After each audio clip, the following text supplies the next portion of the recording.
चलिए अब अगले सेक्शन पे चलते हैं। पार्ट 1 में आपने 65 नंबर तक क्वेश्चंस को देख लिया था और अब मैं यहां पर 66 से आपके लिए डिस्कशन करता हूं।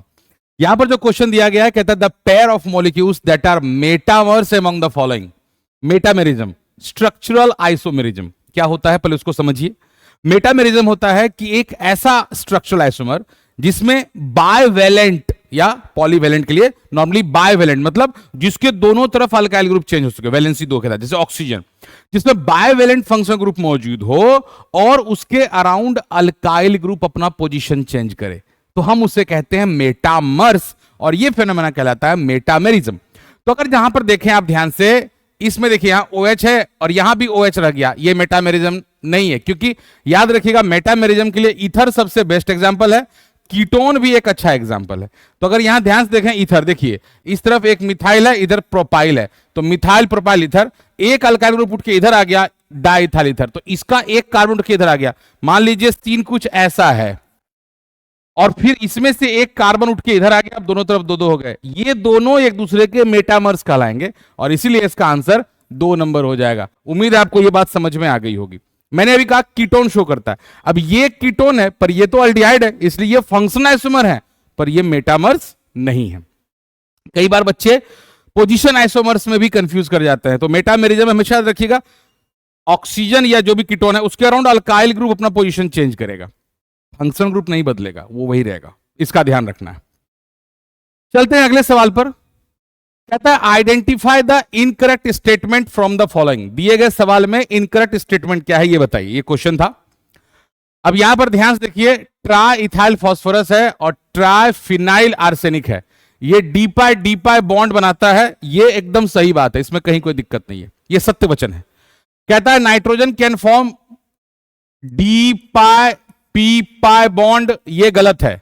नाइट्रोजन सेकेंड पीरियड का एलिमेंट है और उस कंडीशन में वो सिर्फ पी पाई मल्टीपल बॉन्ड बना सकता है, ट्रिपल बॉन्ड नाइट्रोजन, या अगर ऑक्सीजन से भी बनाया तो टेक्निकली वो पी पाई मल्टीपल, आपस में तो भैया वो पी पाई ही बनाएगा। डी पाई तब बनेगा जब उसका बॉन्डिंग किसी थर्ड पीरियड वाले से हो, तो यहां तो नाइट्रोजन की सिर्फ बात हो रही है, तो ये वाला स्टेटमेंट इनकरेक्ट बोला है उसने। अच्छा last, nitrogen can form P pi multiple bond with itself, ये सही स्टेटमेंट है। Phosphorus arsenic antimony shows catenation property, ये भी सही है। नाइट्रोजन अपने ग्रुप का वो एलिमेंट है जो सेल्फ लिंकिंग प्रॉपर्टी नहीं शो करता है, बस मल्टीपल बॉन्ड में रह जाता है। और फास्फोरस आर्सेनिक ये सब जो है ये सेल्फ लिंकिंग प्रॉपर्टी यानी कैटेनेशन प्रॉपर्टी शो करते हैं, इसलिए आपने देखा होगा व्हाइट फास्फोरस, रेड फास्फोरस, इस तरह से वो एग्जिस्ट करते हैं, आपने देखा होगा ऐसे करके, ये इस तरह से वो एग्जिस्ट करते हैं, अगर आपको याद हो तो ऐसे करके वो रहते हैं, सही है ना। तो व्हाइट फास्फोरस ये सेल्फ लिंकिंग है, उनमें वो कैटेनेशन कर सकते हैं, पर नाइट्रोजन ऐसा नहीं करता, तो इसका आंसर 2 नंबर हो जाएगा इनकरेक्ट में। अगेन ये भी बहुत ही आसान सवाल था, उम्मीद है आपको समझ में आएगा। अगर मान लीजिए मैं कोई सवाल समझा रहा हूं आपको और आपको लग रहा है कि यार सर थोड़ा सा और इसको डिटेल में करते, कमेंट कीजिए, कमेंट कीजिएगा तो मैं इस वीडियो को अगेन थोड़ा अलग तरीके से आपके लिए बनाकर रख दूंगा। चलते हैं अगले क्वेश्चन पे। कहता है 68 नंबर में कि phenolphthalein is used as an indicator for the titration of sodium hydroxide solution against a standard solution of oxalic acid. Okay, the color change that is observed at an alkaline pH close to equivalence point during the titration. बहुत simple है, फिनोलेफ्थिलीन का जो colour change होता है वो colourless से pink होता है, फैंट पिंक, पिंक भी बोलना, लाइक अगर थोड़ा नॉर्मल कहें तो बेबी पिंक, लाइट पिंक, तो पिंक एक यहां पर ऑप्शन है, तो कलरलेस से पिंक वाला यहां पर आएगा, इसका आंसर 3 हो जाएगा। पिंकिश रेड नहीं यार, येलो टू पिंकिश नहीं यार, पिंक टू कलरलेस नहीं, इसमें कलरलेस से पिंक आता है। अगर आपने टाइट्रेशन कभी किया हो स्कूल वगैरह में तो आपको पता होगा, या अगर आपने टाइट्रेशन के सवाल बनाया है तो भर भर के यही मुद्दा रहता है कि कलरलेस से पिंक वाली स्थिति आती है। आगे बढ़ते हैं, अगला क्वेश्चन है मैच लिस्ट 1 विथ लिस्ट 2। यहां पर देखिए ऑर्गेनिक कंपाउंड्स दिए गए हैं और इसके आधार पर इसमें कितने सिग्मा और कितने पाई बॉन्ड है इसकी बात हो रही। चलिए देखते हैं। C2H4 की अगर बात है तो स्थिति कुछ ऐसी है, तो अगर आप ध्यान से देखो तो इसमें 1 पाई है और कुल मिलाकर 1 2 3 4 और 5 इसमें सिग्मा है, तो 1 पाई और 5 सिग्मा वाला ये है आपका, यानी ए का आंसर हो जाएगा 4 नंबर। किस ऑप्शन में? ए में 4 है, सिर्फ एक ही में है, मैं इतना आगे बढ़ूंगा भी नहीं, पहले ही हो गया, हालांकि ठीक है आगे बढ़ते हैं। अब आते हैं 2 नंबर C2H2। C2H2 का मतलब हो गया ये स्थिति है, अब इसमें आपको दिख रहा है कि 2 पाई बॉन्ड है और 3 सिग्मा है। 2 पाई बॉन्ड और 3 सिग्मा एक नंबर में है, इसका मतलब इसका 1 नंबर हो गया। अगला है CH4। CH4 को अगर देखें तो इसमें सिर्फ 4 सिग्मा है, पाई एक भी नहीं है, इसका मतलब 3 नंबर हो गया, तो सी का आंसर 3 हो गया। अगर देखें तो NH3 है, अगर आप देखें तो अमोनिया है, इसके पास भी 3 सिग्मा है और 1 लोन पेयर है, मतलब 2 नंबर, तो ये हो गया, तो आंसर आपका 1 हो गया। भाई जिस लेवल का क्वेश्चन पूछा गया है, पता नहीं अदरवाइज ना ले एनटीए, पर ये लास्ट ईयर का फ्रस्ट्रेशन दिख रहा है। लास्ट ईयर बहुत टफ क्वेश्चन आ गया, बड़ी आलोचना हुई कि यार ये क्या किया। मैंने उस टाइम भी बोला था, अगर आपको मेरा वीडियो पता हो, मैंने क्लास में ही बोला था कि अच्छा किया उसने, इसी बहाने बच्चे पढ़ेंगे, टफ क्वेश्चन आएगा।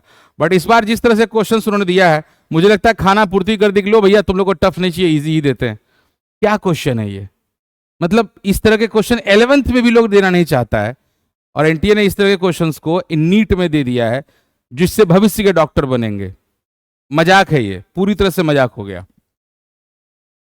आगे बढ़ते हैं, अगला सवाल है, at a certain temperature T kelvin during a process 500 joule is absorbed bye the system. Okay, heat है जो बाय द सिस्टम बोल रहा है, मतलब प्लस 500 जूल सिस्टम में दिया गया है, और कहता है and work 200 joule is done by the system.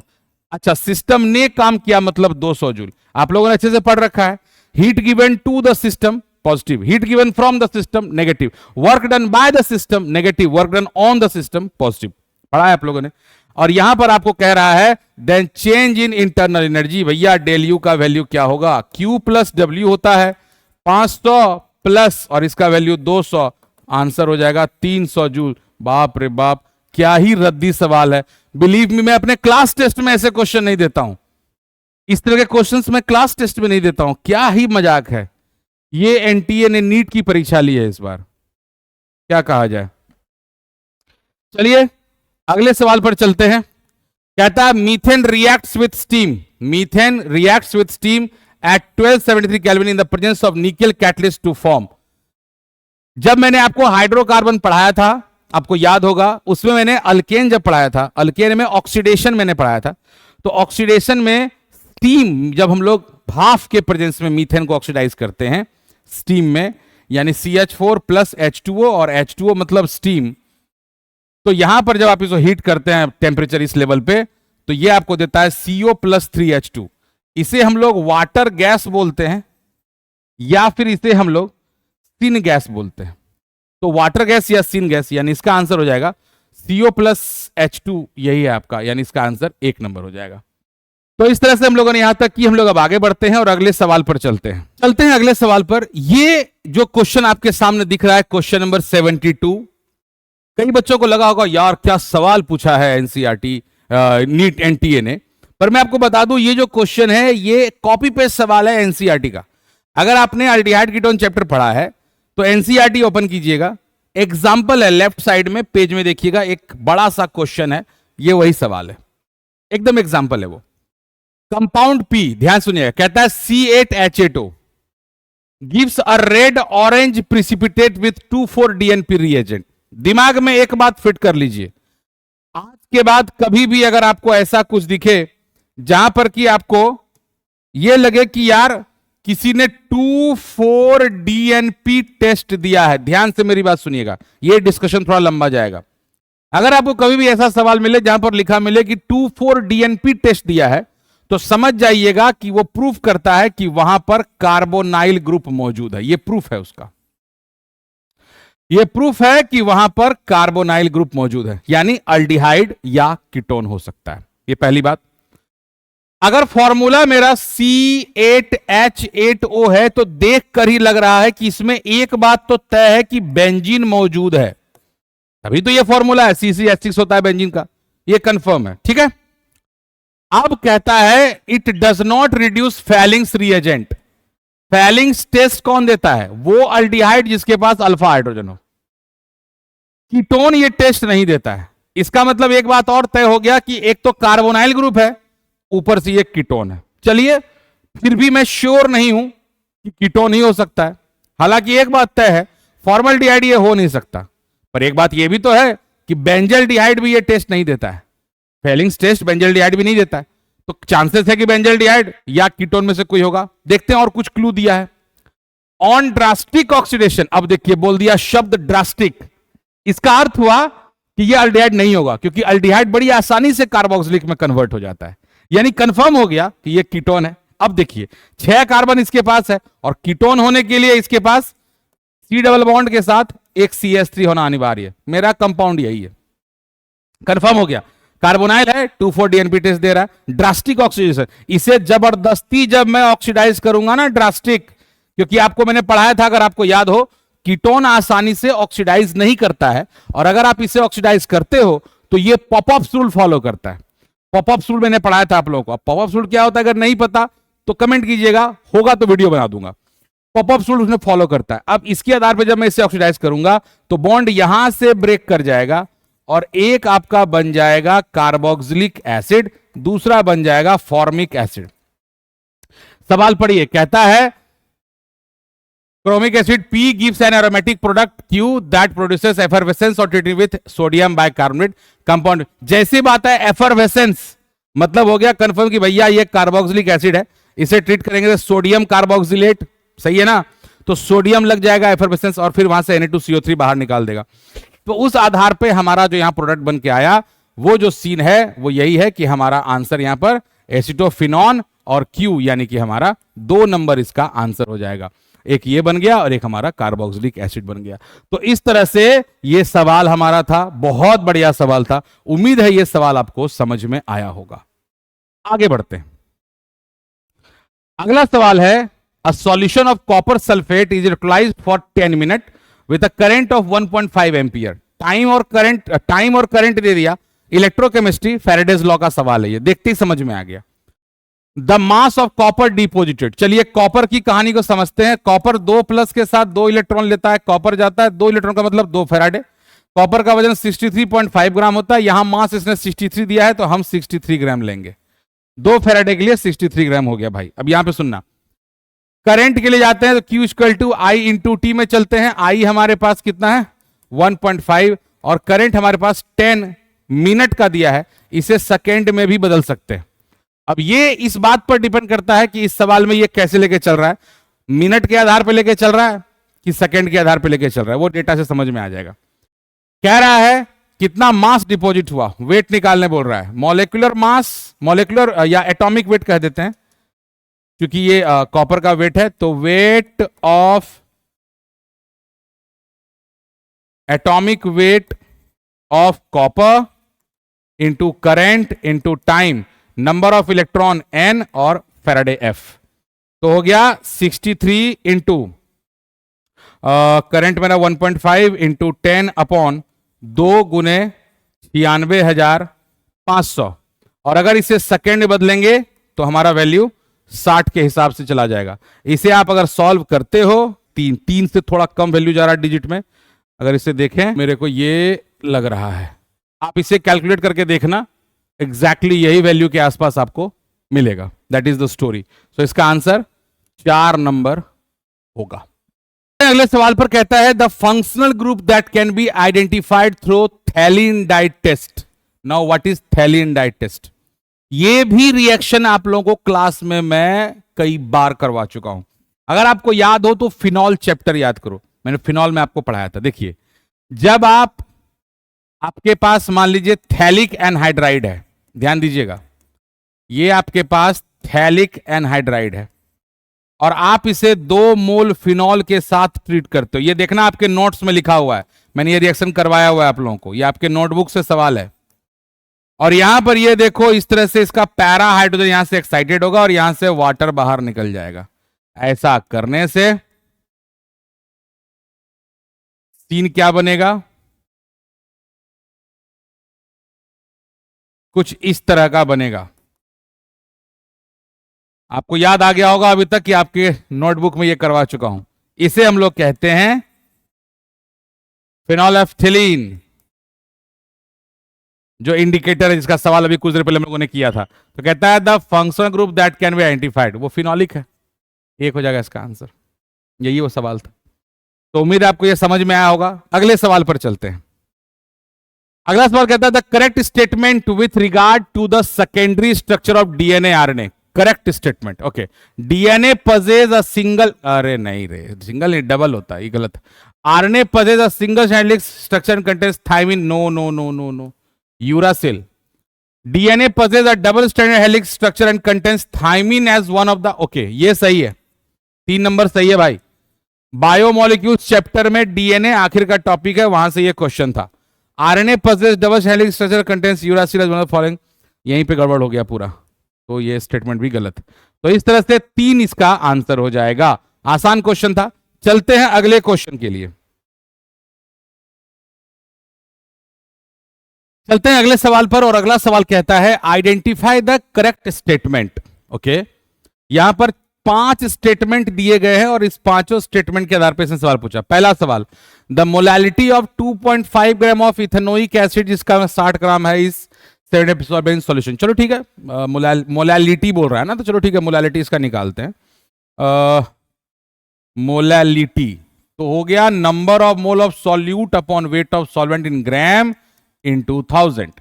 Okay, अब इसका वजन कितना है भाई, 2.5 ग्राम, और 60 और 75, 2.5 बटा 60 बटा 75 गुने 1000 कहता है। और कुछ, इसको सॉल्व कीजिए। ओके, कर लेते हैं। तो स्थिति हो गई भाई 2.5 बाय 60 इंटू 1000 बाय 75। ओके, यहां से ये कट गया, यहां से 3 से ये कट जाएगा।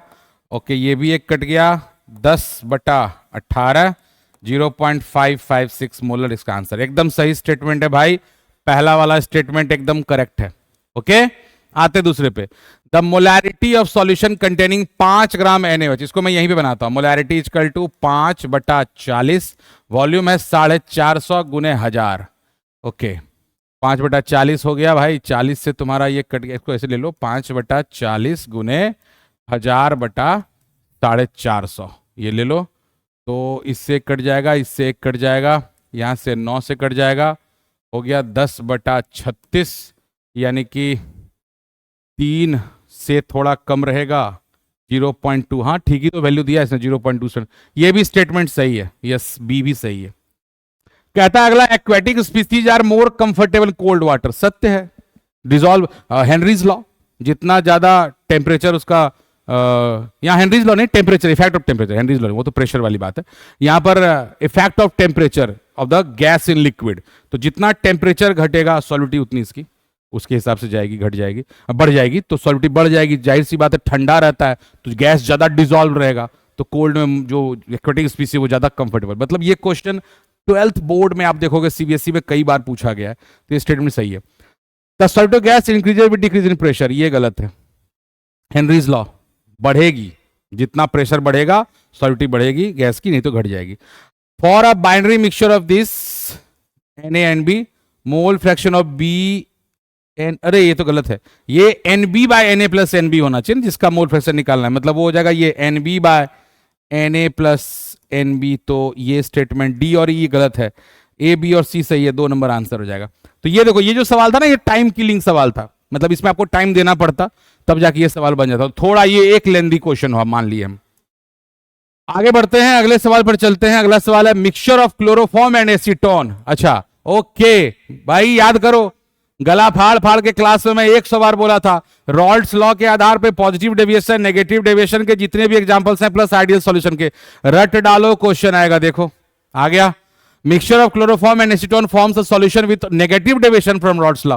Hydrogen bond bro, hydrogen bond formation, तो कहता है mixture of chloroform acetone forms a solution with negative deviation forms a Raoult's law is due to formation of hydrogen bonding between acetone and chloroform. ये हो जाएगा यहां पर, clear है। आगे बढ़ते हैं, अगला सवाल है at 298 kelvin a certain buffer solution. Okay, buffer का सवाल है, solution contains equal concentration of this, अच्छा इक्वल है इसका, ओके मैं यहां लिख लेता हूं, x minus equal to HX, ये दोनों का इक्वल है। कहता है KB फॉर X इज इतना, व्हाट इज द P, अच्छा pH का फॉर्मूला क्या होता है, pH is equal to pKa plus log 10 base salt bye acid. Buffer solution याद करो, मैं मतलब ये क्या बोलूं कि मैंने पढ़ाया, तो पढ़ाना ही है, इजी है, बहुत इजी। मतलब सोचो ना, इस तरह के सवाल हम पूछना नहीं चाहते कि बच्चा इजीली बना देगा, और एनटीए ने पूछा है। इस बार का कट ऑफ तो भगवान ही जाने कितना जाएगा। 610 620 तो मजाक मजाक में जाता दिख रहा है मुझे। ओके, अब मेरे को ना के बी दिया। ओके चलिए, तो के ए इज इक्वल टू होता है के डब्ल्यू बाय के बी। के डब्ल्यू का वैल्यू -14, के बी दिया है -10, बचा 10 पर -4। यहां से निकालेंगे पी के माइनस लॉग 10 बेस 10 पर पावर -4, सॉल्व करेंगे 4। आगे बढ़ते हैं, पीएच निकालना है 4 प्लस लॉग 10 बेस। देखिए कॉन्सेंट्रेशन ऑफ सॉल्ट और ये दोनों का इक्वल है, यानी दोनों सेम है, तो 10 बेस वैल्यू कितना हो जाएगा 1, जिसकी वैल्यू 0 होती है, आंसर हो जाएगा 4। 3 नंबर इसका आंसर है। समझ में आया मैंने क्या किया? मैंने कहा पीएच निकालने बोला तो ये फॉर्मूला लगेगा बफर का, ठीक है, हेंडरसन हेजलबैक इक्वेशन।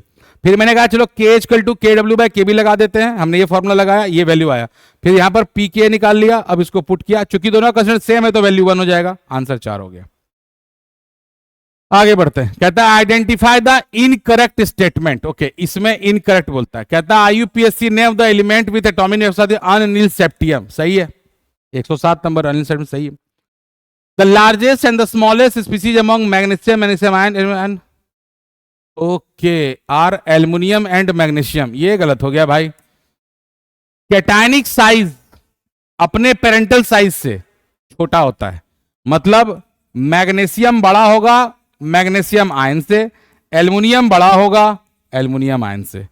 तो कहता है इनकरेक्ट स्टेटमेंट, ये इनकरेक्ट है, मतलब आंसर इसका 2 नंबर है। आगे देखते हैं, the similarity in behaviour of lithium magnesium is referred as diagonal relationship. हाँ भाई बिल्कुल सही। The oxidation state and covalency of aluminium is this are 3 and 6। हाँ ये भी सही है, 3 and 6 भी सही है। तो ये हो गया, यानी कि इसका इनकरेक्ट स्टेटमेंट बोला था वो 2 नंबर इसका आंसर हो जाएगा, दूसरा नंबर वाला स्टेटमेंट गलत है। आगे बढ़ते हैं, कहता है the correct order of increasing metallic character of sodium beryllium phosphorus magnesium.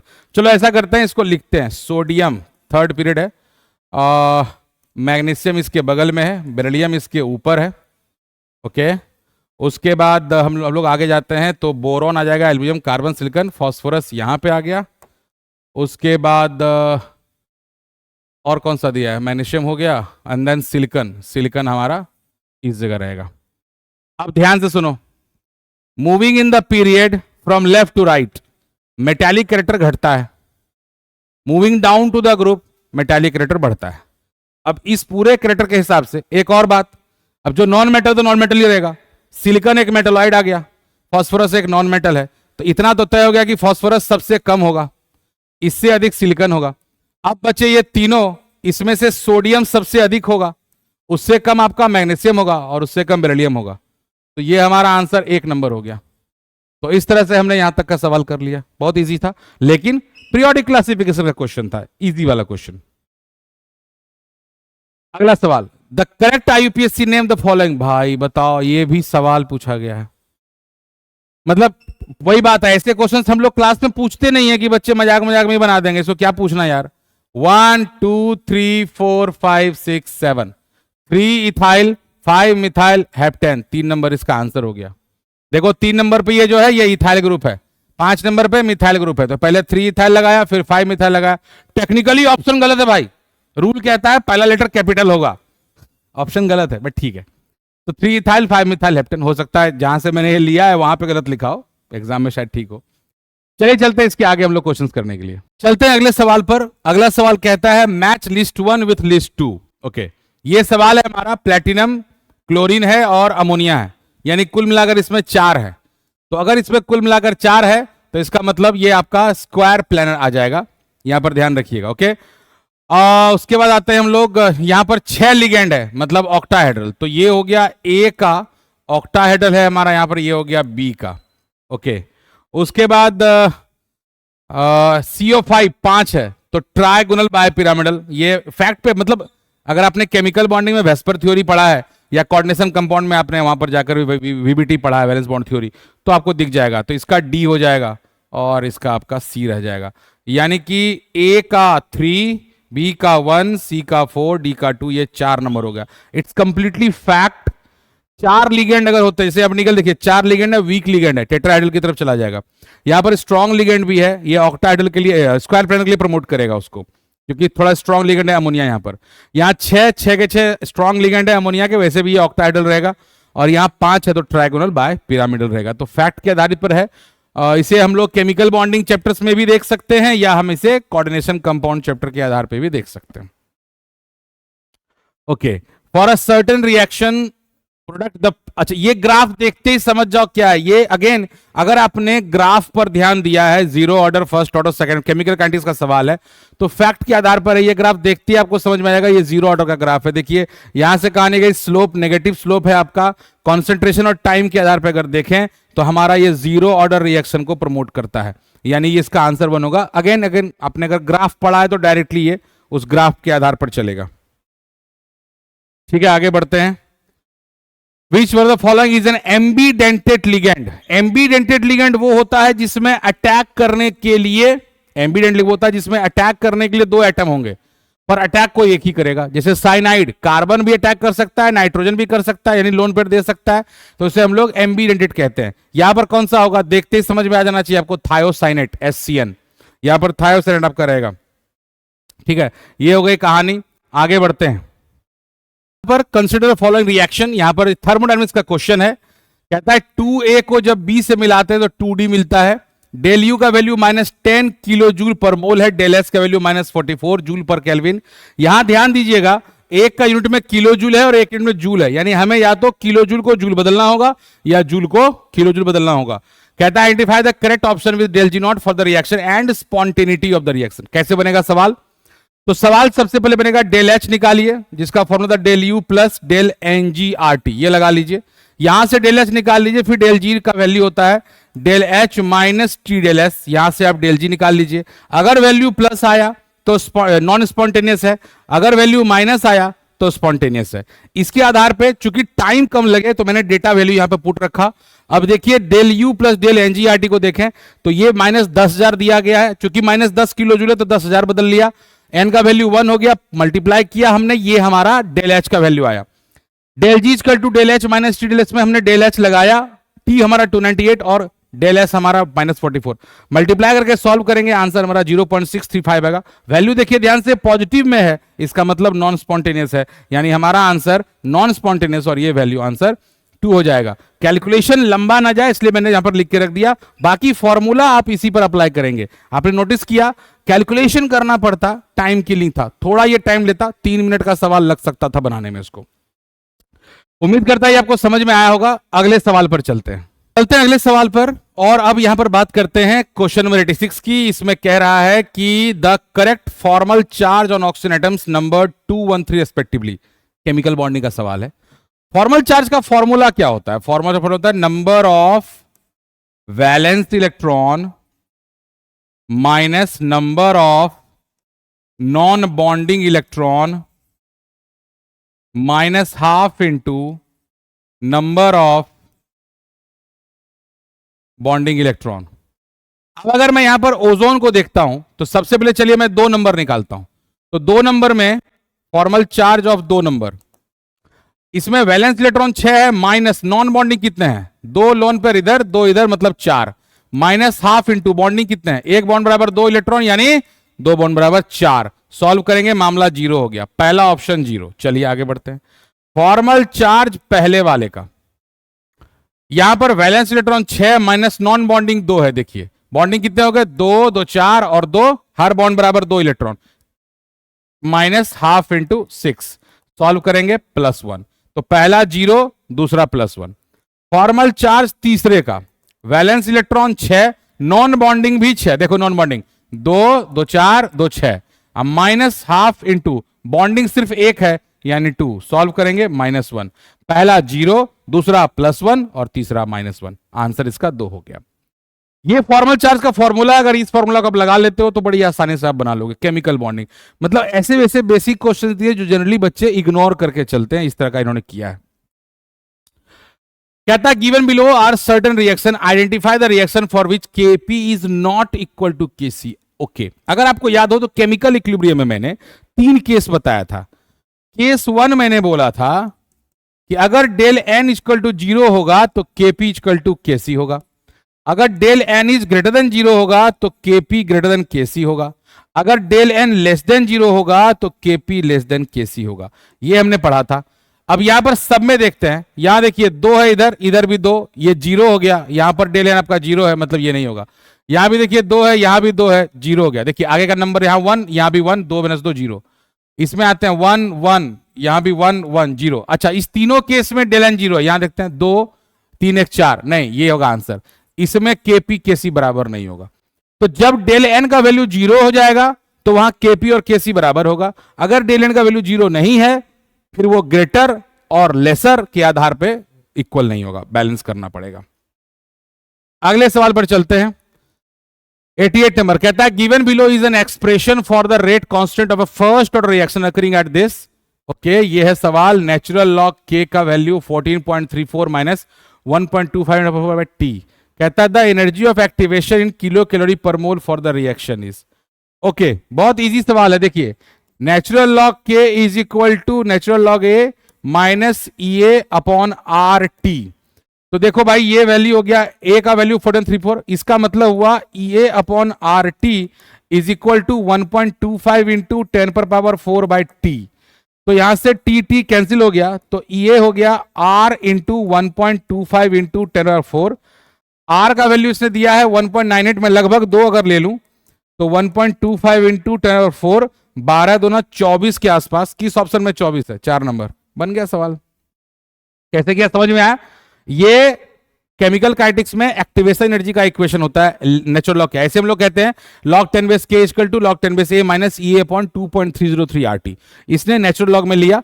अब उसके हिसाब से ये वाला जो पार्ट है ई अपॉन आर टी का वैल्यू ये है, टी से टी कैंसिल हो गया, आर से मल्टीप्लाई किया, आंसर आ गया। बहुत इजी क्वेश्चन था ये। 89 में चलते हैं। कहता है the following 2 reactions give the same foul spelling product, मतलब बदबूदार प्रोडक्ट देता है Z। अगर मैं देखूं ध्यान से, Z यहां भी है और Z यहां भी है। चलो इसको देखते हैं। This is amide Br2NaOH। अच्छा, हॉफमैन्स ब्रोमामाइड रिएक्शन, तो CH3 CH2 NH2 बना दिया इसने। दिस इज हॉफमैन ब्रोमाइड, एक कार्बन लेस बनता है। ये प्रोपेनामाइड है, यहां से इथाइल बन गया। क्लोरोफॉर्म और alcoholic KOH, this is called carbyl amine reaction. जब 1 डिग्री अमाइन को आप कार्बाइल अमाइन रिएक्शन में डालते हो तो वो आपको बनाकर देता है alkyl isocyanide. This is carbyl amine reaction. याद रखिएगा, कार्बाइल अमाइन रिएक्शन, ध्यान से सुनिएगा। 1 degree amine carbyl amine reaction में अल्काइल आइसोसाइनाइड देता है, यानी हमें यहां प्रोडक्ट मिलेगा CH3 CH2 NC। इसका मतलब ये भी आपका CH3 CH2 NC है। और ये कब होगा? जब आप इसे AgCN से ट्रीट करेंगे। याद कीजिए, नोट्स लिखवाया था मैंने, पोटेशियम साइनाइड और सिल्वर साइनाइड। पोटेशियम साइनाइड के साथ प्रोडक्ट बनता है अल्काइल साइनाइड, लेकिन सिल्वर साइनाइड बनता है अल्काइल आइसोसाइनाइड। तो यहां AgCN, तो X हो गया AgCN और Z हो गया हमारा alkyl isocyanide. AgCN alkyl isocyanide. Okay, this is, इसका आंसर 4 नंबर हो जाएगा। बढ़िया सवाल था, पर इस तरह से देखिए इसको। आगे बढ़ते हैं। इस साल के नीट 2026 के आखिरी क्वेश्चन पे चलते हैं। कहता है match list 1, again coordination compound का सवाल। इस बार कोऑर्डिनेशन कंपाउंड का सवाल दिए भाई। कहता है यहां से बताइए कौन सा आइसोमेरियम शो करेगा। ये देखिए A2B2 है, इसका मतलब निश्चित हो गया कि ये ज्योमेट्रिकल शो करेगा। ठीक है, ध्यान से दीजिएगा। 4 लिगेंड वाले जो होते हैं, 4 लिगेंड वाले जो होते हैं वो बिल्कुल भी शो नहीं करते ऑक्टाहेड्रल, वो सिर्फ टेट्राहेड्रल, मतलब स्क्वायर प्लैनेट या फिर मतलब वो 4 वाले ऑप्टिकल नहीं शो करते, ज्योमेट्रिकल शो करते हैं। तो यहां पर ए का ज्योमेट्रिकल हो जाएगा भाई, ये ए हो गया। यहां 3 है, ये पक्का ऑप्टिकल शो करेगा, यानी बी जो है हमारा ऑप्टिकल। कैसे?